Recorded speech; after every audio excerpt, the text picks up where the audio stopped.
My name's Eden, and with me are my amazing coworkers. We have Kelly, we have Calissa, and we have Clemmy. So I'm glad they're here to share this time with us. I see some faces I know. Hi to everyone.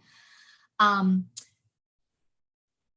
then if you also just want to put in the chat where you're from, where you're coming in from, that's always fun. Some of you have already renamed yourself. So I see Sun City, Arizona. I know some of you are in California, Los Angeles. I know where some of you are from. Arkansas, Razorback fan, I assume. Like I said, we're glad you're here. Portland, Oregon, Tucson. Hi, everyone. Good to see you. Southwest Florida. My parents are in Coral Springs. Apple Valley. Okay. Oh, Saskatchewan. My husband went there for business. He went to Saskatoon. Well, hi, everyone. I'm glad you guys could come. So we're going to go ahead and get started. As always, we have some slides.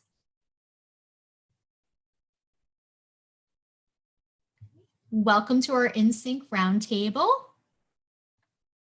As I said, we're happy you're here.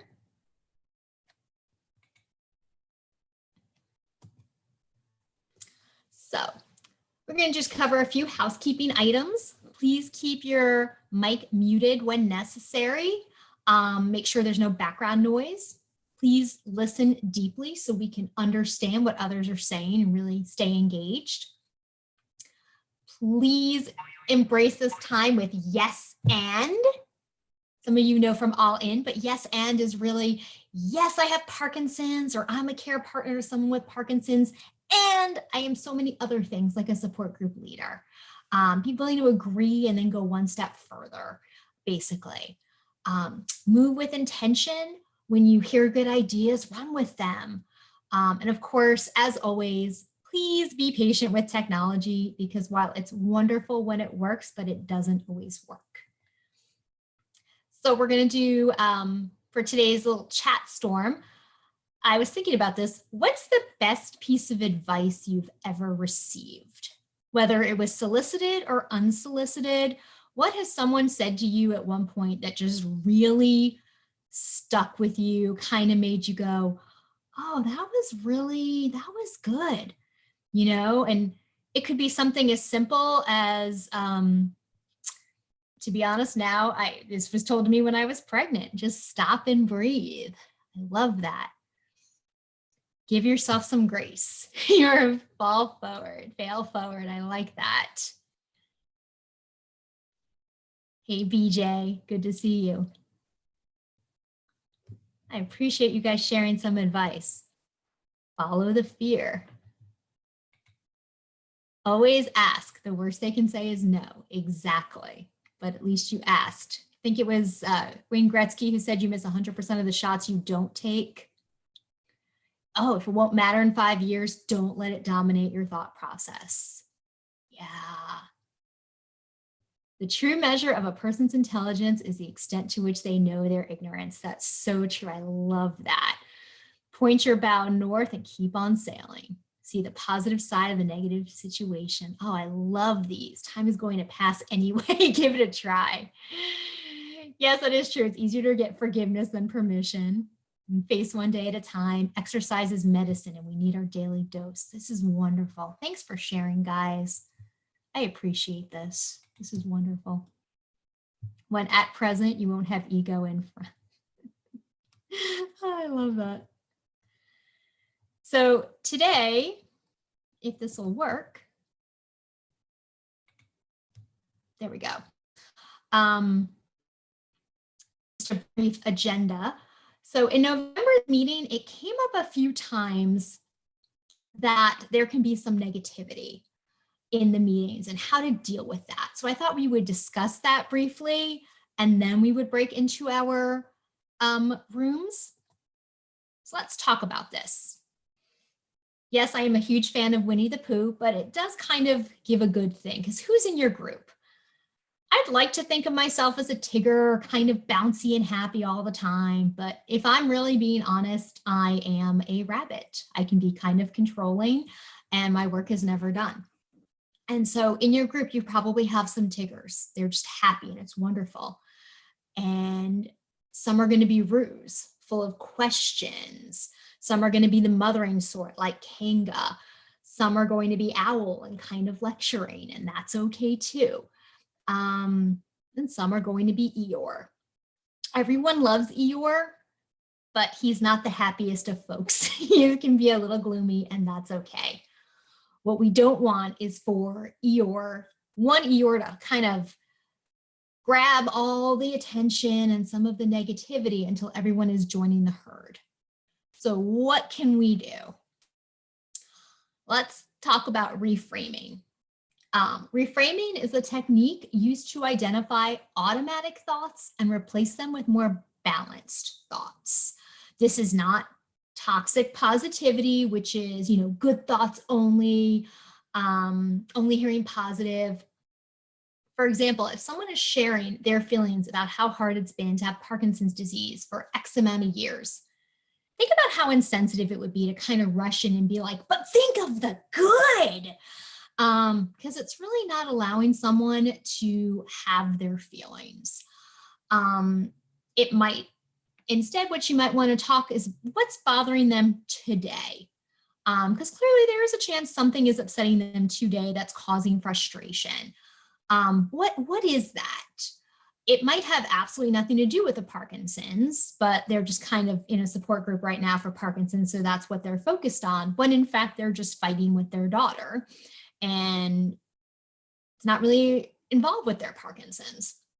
Sometimes it feels like when one thing is wrong, everything is wrong, but that's usually not the case. So if someone says, I can't do anything anymore, for example, ask what they can do, because if they're at this meeting, it's unlikely that they really can't do anything. So what you're just trying to do is inject some realism and rational thought, not necessarily positivity. Kind of identify that pattern of negative thinking, because once you start, it's very easy to go downhill. There can be some harsh talk with concrete compliments. I know a lot of care partners feel like they're not patient enough and they get mad at themselves. And it's like, well, what do you think you're doing right? Because it's really easy to focus on the wrong. What are you doing right?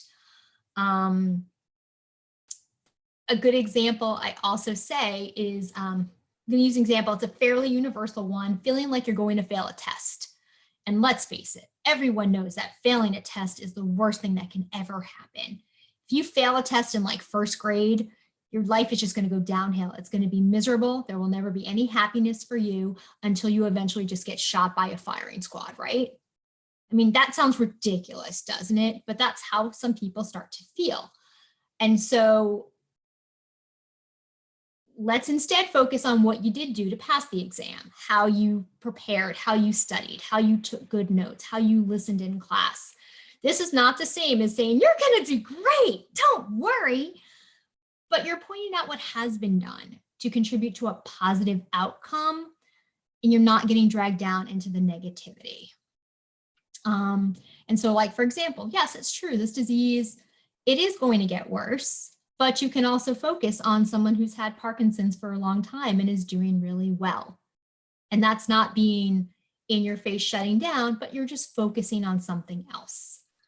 Another thing people can do as part of reframing is kind of look at the alternatives, because things are almost never all or nothing. So you can't look at things as simply success or failure.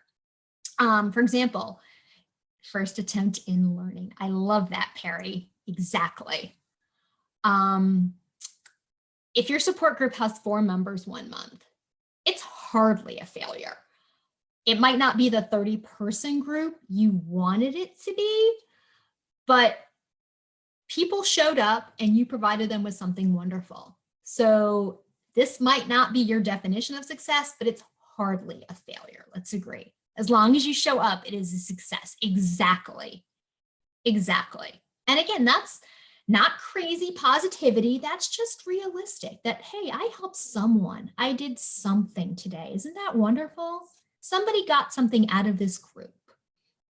It's also really important to break things down because things can be really overwhelming when you think long term instead of just thinking today. And so I know in one support group, one of the people was really worried about that she felt like she couldn't play with her grandchildren as much as she wanted to. And the more she ruminated on it, it became, what's going to happen at her wedding? Am I going to be in a wheelchair? And the thing was, is that her granddaughter was 3 years old.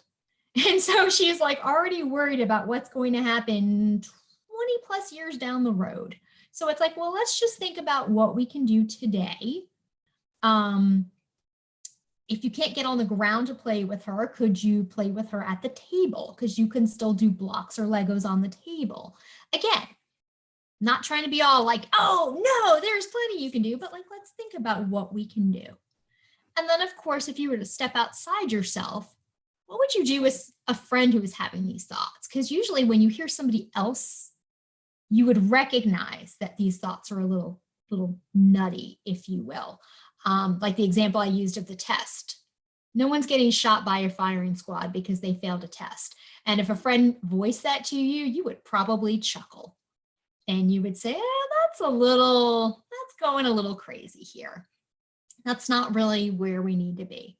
So that's just kind of reframing, just trying to keep your group, again, not toxic positivity, but just let's focus on the other things, that it's not all negative. And so as we go into our breakout rooms, I want you to ask what has worked for your group to keep it,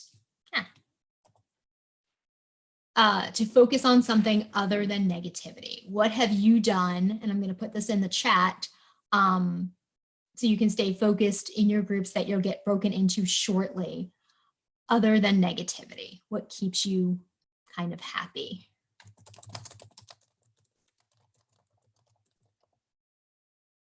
Yep, being present, or how you're present. So I'm going to give it over to Kelly because she's going to be putting you in the support in the breakout rooms.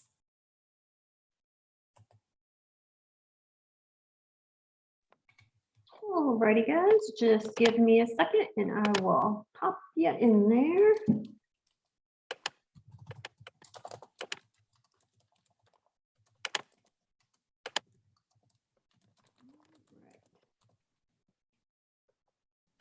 We will all be sent to our rooms, and then Eden, how long are we going to have in our rooms? We're going to have about 45 minutes. 45 minutes. So I will send you about a halfway reminder. Little text will flash up on the top of your screen about 25 minutes in, and then I'll send a reminder 5 minutes till we close, and we'll all rejoin in about 45 minutes. So here we go.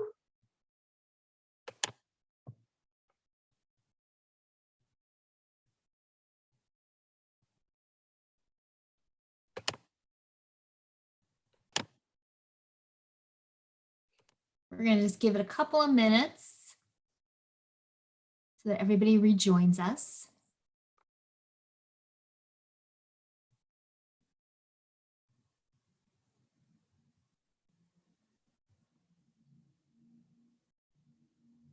I wonder if Kai from Honolulu would come off mute and just make us all jealous for a second and tell us about how awesome it is in Hawaii.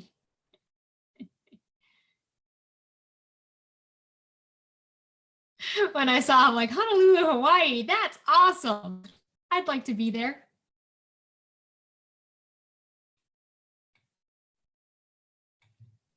Except for the lava. There we go. It is awesome in Hawaii. I concur.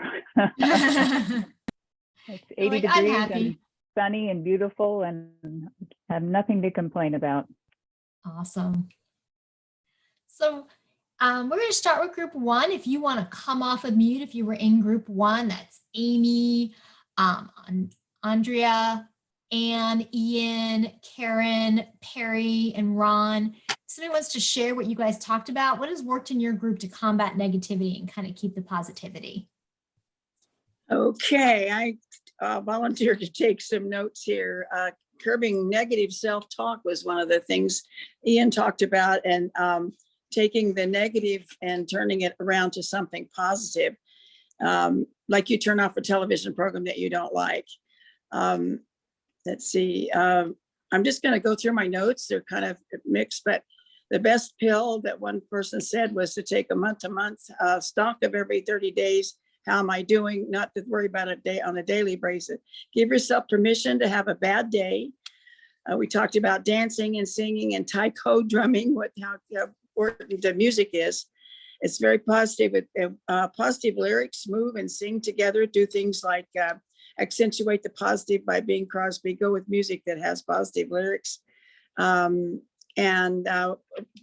Ian said that he wakes up to music and lets the music and the tremors get together, so it looks like he doesn't have any tremors.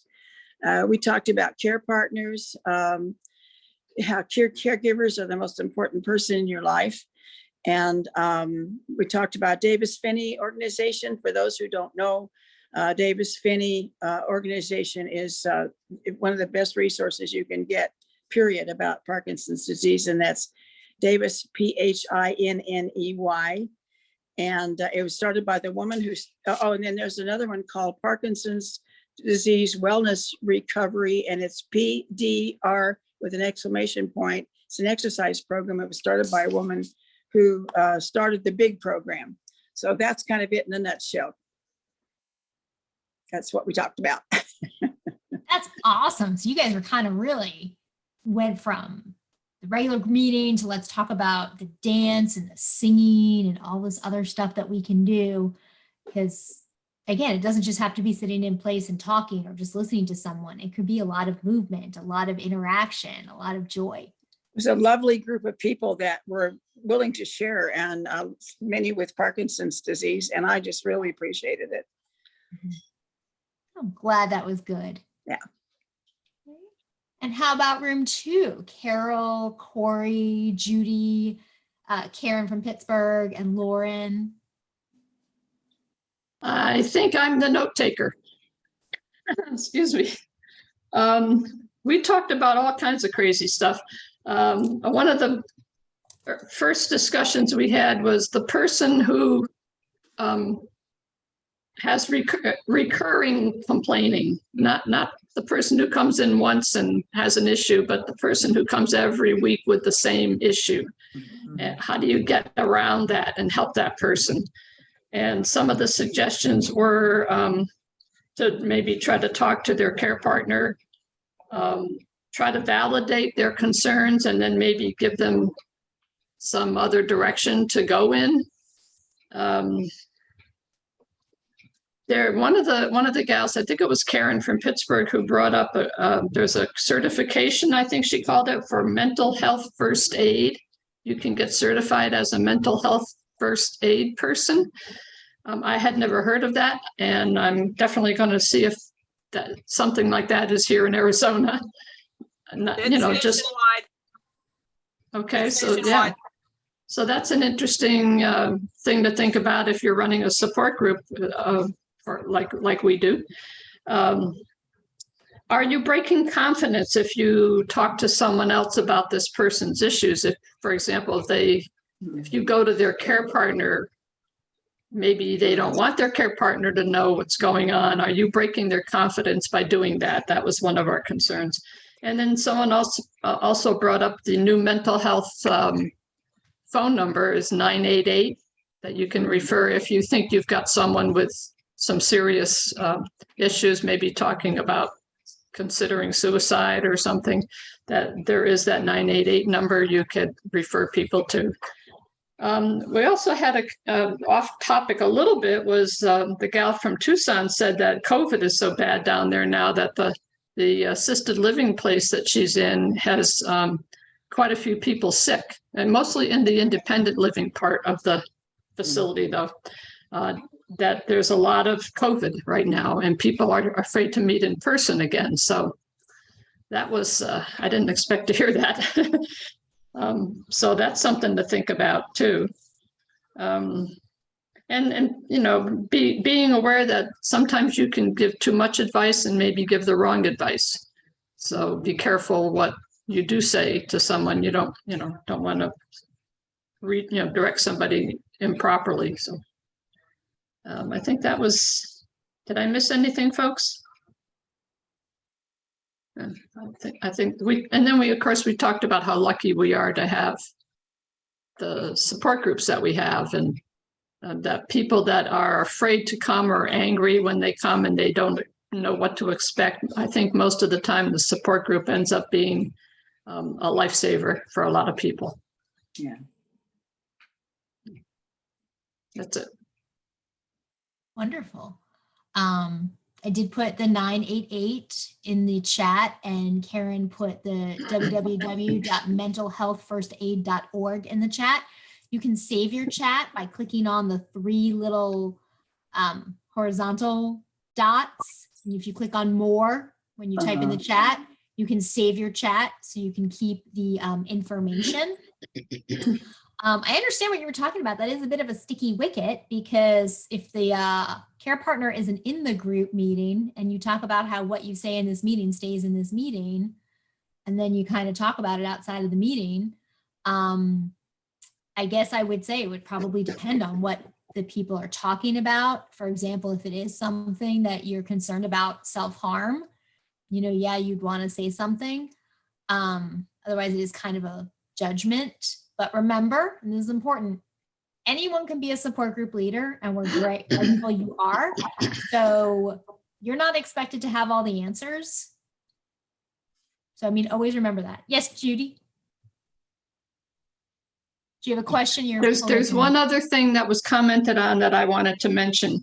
One of the folks on there is a support group leader, but she's also, or is becoming one. She's also a mandated reporter in her career. So how does that overlap into support group leading? Would she be obligated as a support group leader to do mandated reporting? So that was something that, from a legal standpoint, that I had not heard discussed before, that I thought would be, certainly if you are a mandated reporter and you're running a support group, you should find out what your legal situation might be. So that was. I do know, as an LCSW, legally I am mandated to report. So even as a support group. So if you were in a support group and something was said or done, you are still Yes. still, okay. That was what we were wondering, if it would overlap into her, personal life, basically. Yeah, no, there's actually, usually you would know, because there's I personally have to take an 8-hour course of ethics and such. And they actually do cover this sort of thing. Oh, okay.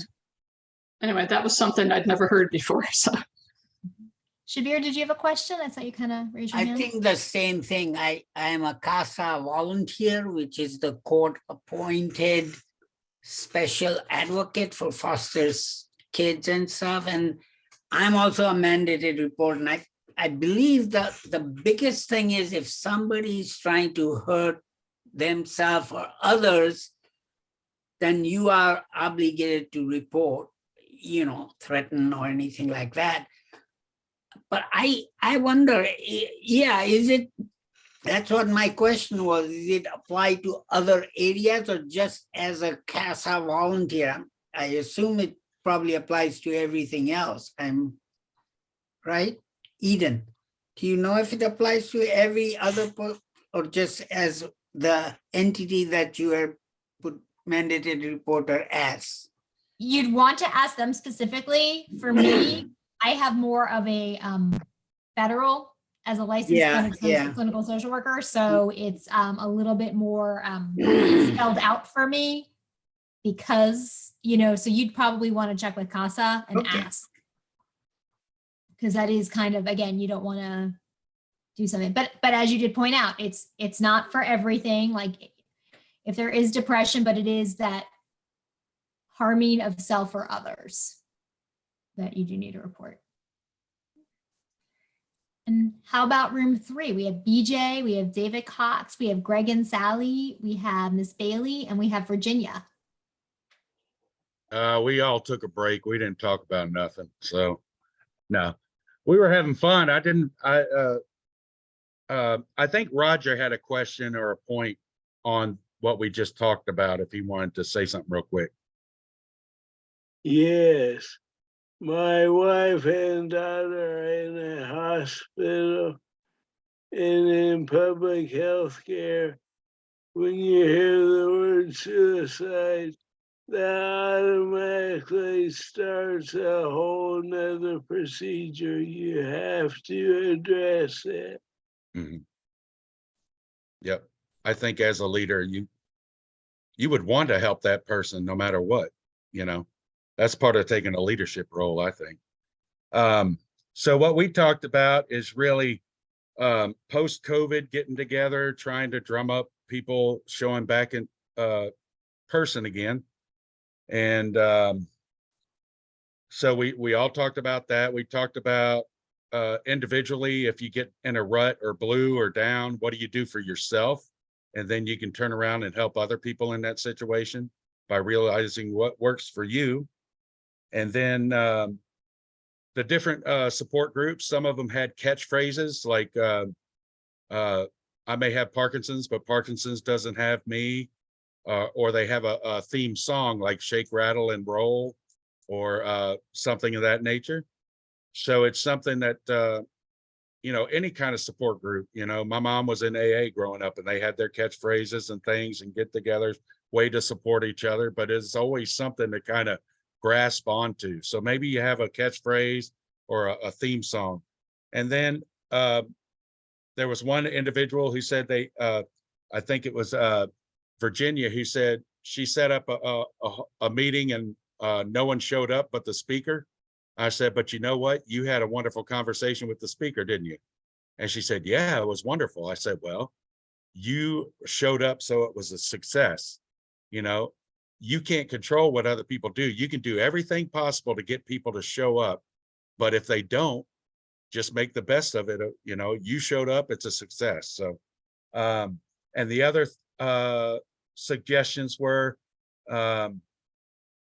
someone said they have Mardi Gras beads in a cup. And if you show up early at a meeting, you have some music playing and people can move around and shake them like rattles or maracas or whatever. And if you're trying to drum up new people, go to an exercise program and then invite people for coffee afterwards and have a discussion. So maybe they're doing the exercise, but they're not doing the interaction. And just by having kind of a social thing following an exercise class, that may help get more people to the support group. And we talked about 100 different things, but I could go on for 20 minutes. We talked a whole lot, but it was all good. That's wonderful. That makes me happy.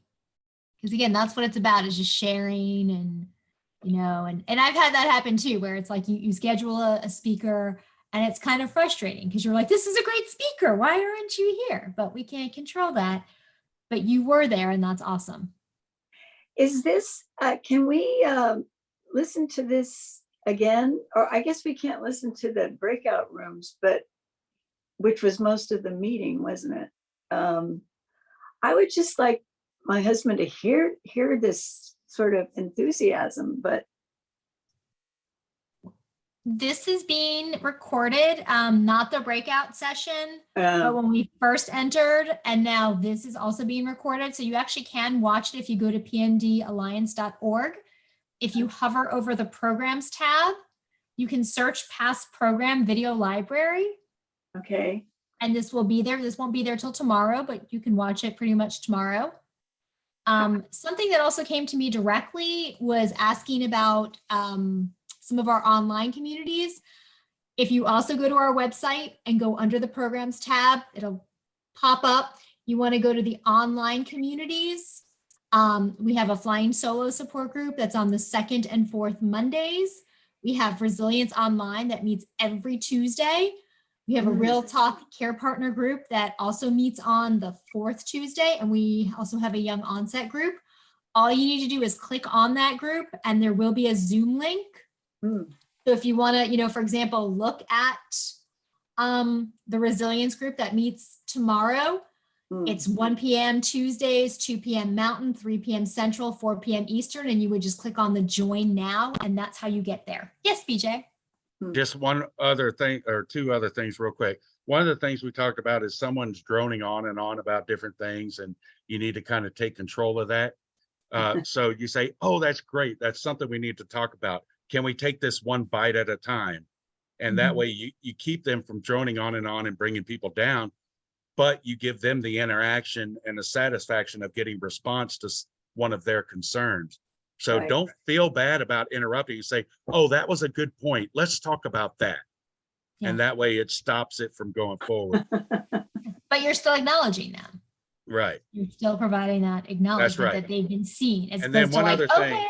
Yeah. I have a high five I take with me everywhere I go. So if Clemmy knows what it is. And so whenever I'm doing something and no one else is around, I give myself a high five. And then if someone else inspires me in some way, shape, or form, I give them a high five like Clemmy. Ta-da! Clemmy's got her high five. She's part of the high five club. Yep. And how about room 4 seems to be shrinking, because I know there are more of you. It's with Sydney, Kai, and Nina. Who'd like to share? I think most of our group is gone, but I'll chime in for a couple of things. But most of the topics were covered by previous groups, so thanks for reiterating all of that. A couple things we talked about was when people get negative is to, sometimes it can be doom and gloom forever and ever, and to bring it back into a shorter time. So try to have them think about, let's think about what you're feeling bad about today versus everything in the future is going to be bad. And that kind of helps bring things into perspective. I like the way several groups already mentioned about acknowledging that person and then saying, let's take the time and, set the topic aside for maybe after the meeting, or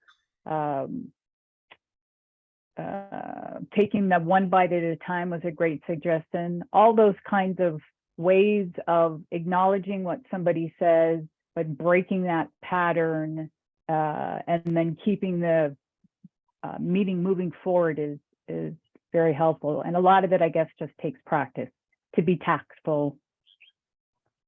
So yeah, everything else everyone has already mentioned, so it's great. It can be hard as a support group leader when you kind of see the train going off the tracks and you're like, oh no, I've got to stop it, and keep it from going. Yeah, the one thing that we also talked about is not so much a negativity, but having people that have a hybrid group sometimes have a hard time because it's a little awkward having people in person and people online. And so it's more awkwardness than negativity. But if one person is fortunate enough, they have two groups. They have 1 week where they get together in person, and then the next group where they do it online. So it breaks it up and it avoids that kind of awkwardness. And I know that can't work for everybody, but that was a good suggestion too, if you can do it.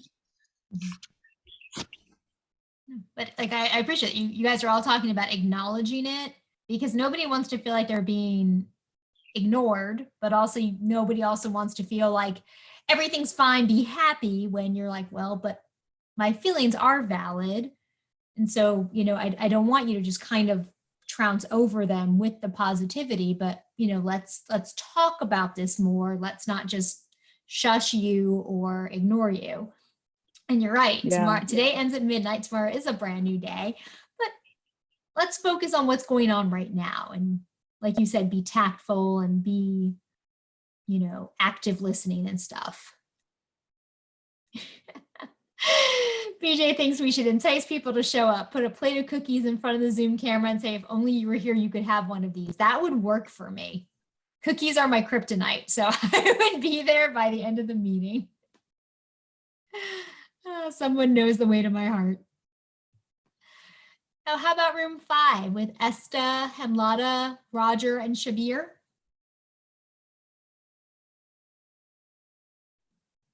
I don't know nobody took the notes, to be honest with you. It was we just talked about couple of things. First thing is that it's easy to start going around and something positive somewhere. And a lot of times we say, okay, when were you diagnosed and what was it and all that. And when you do that, it's kind of starts off with a depressing. It's fine to do that. The other, so something like, okay, what is not, what was the thing that we learned in Washington? What is not working? What is not working or something like that for, and I lost it.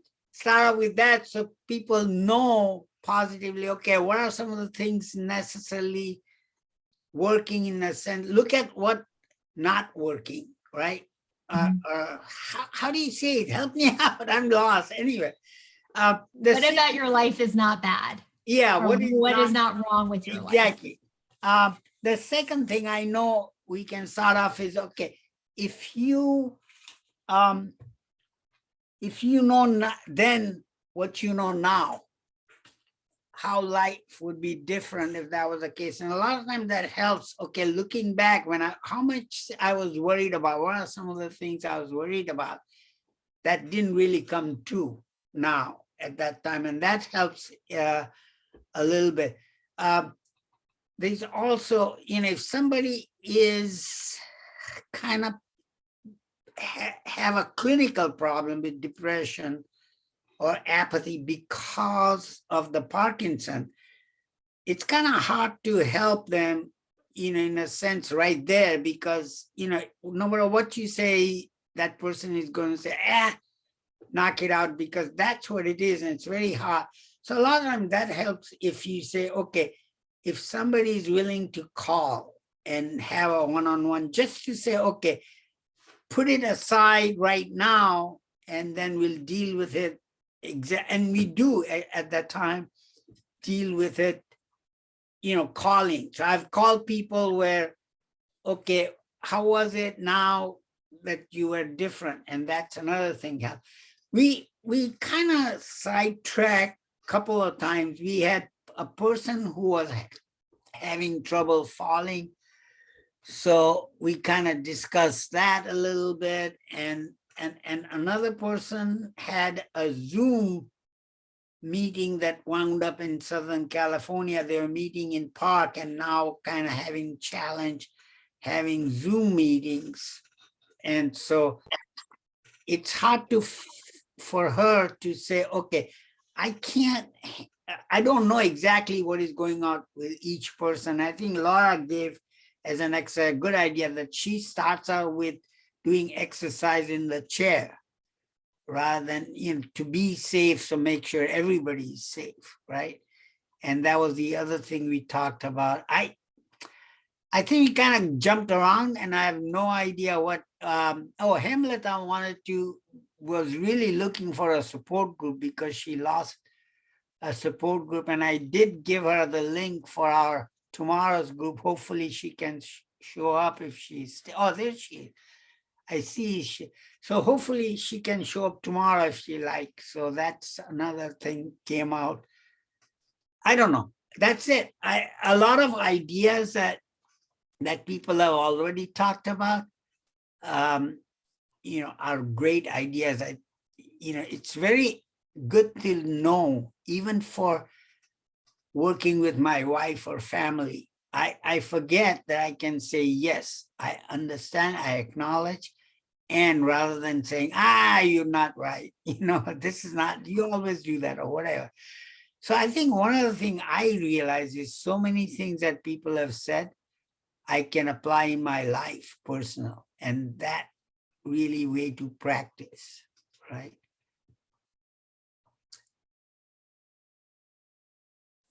I don't know anything else. I have another question unrelated quickly, Eden, maybe other people have that too. I tried to register as PW Congress 2023, and there's a list, there was a question, who are you advocating for? And I didn't see the list. I didn't see PMD Alliance on that list. Is that I should be there or not?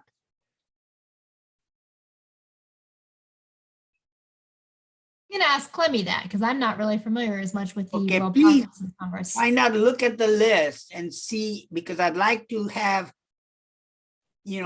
advocating with PMD Alliance. Okay, and I didn't see it. That is something we're gonna have to find out, and I'll get back to you on that Okay, one. thanks. Okay? Yeah, Yeah, I do not have all the details yet of WPC, okay. but seems like Ian has an answer. Well, no, I have a question to Shabir about when you're talking about somebody had trouble with falling. Our group here, we don't have a small group, so we know each other fairly well. But we had a fellow come in and says, "How was your week?" He said, "I had trouble falling. I was falling about 2 or 3 times a day." And then the group went, "No, you have no trouble falling. You have trouble standing." And Yeah, we just put it talking about how to help them out to stand. yeah. Good thing to joke when not at the time of the person who has fallen. But yeah. Anyway, It's great reframing though. yeah. Anything And else? I don't have any. Okay. Well, as we said, this will be available tomorrow. In January, we're probably going to be, it's a new year, so we are going to be talking a little bit about support group secession. You know, some of you are very happy and wouldn't even think about leaving your groups. And some of you are maybe like, I'm not saying now, but in the future, it's always important to just kind of look ahead and think about, you know, what you might consider. But then I did see BJ's suggestion about making Zoom more tangible. So that might be a February topic because I understand what you're saying, how it's not as warm, if you will, when you can't kind of reach out and touch the person in a way. And I get that. Zoom can present a challenge. And so does anyone have any other questions before we go?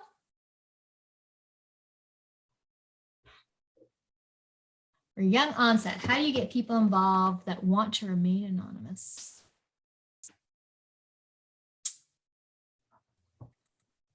Can you call me with that in? Because I know what you're talking about. That's actually something that comes up on our young onset group a lot about, we call it coming out.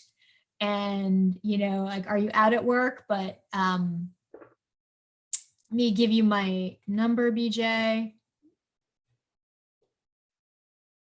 When do I see you here? How come you're not in the chat? Oh, there we go. Yeah, if you could give me a call. Eden, I'd like to I talk further have about I have that same issue. Is there any way I can participate in that, or? What I can do, if maybe just set up a Zoom link between the three of us, if that would work. That would be fantastic. Thank you. Okay. I will do that. But I'm also giving you my number as well, because I do know that this is, you know, kind of a thing. So otherwise, I'm going to wish, yes, Roger? I was in the same boat. When I was first diagnosed, I didn't even want my family to find out.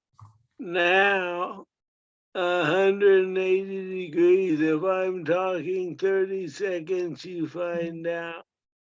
It's all a matter of perspective and feeling comfortable in your own skin.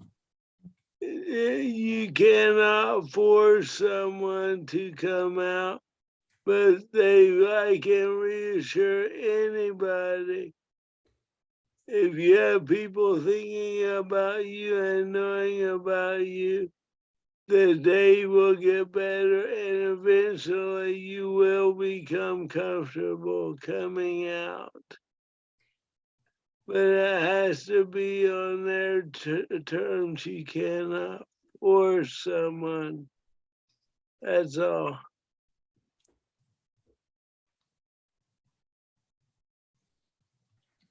Thank you, Roger, as always. What a great way to end our meeting.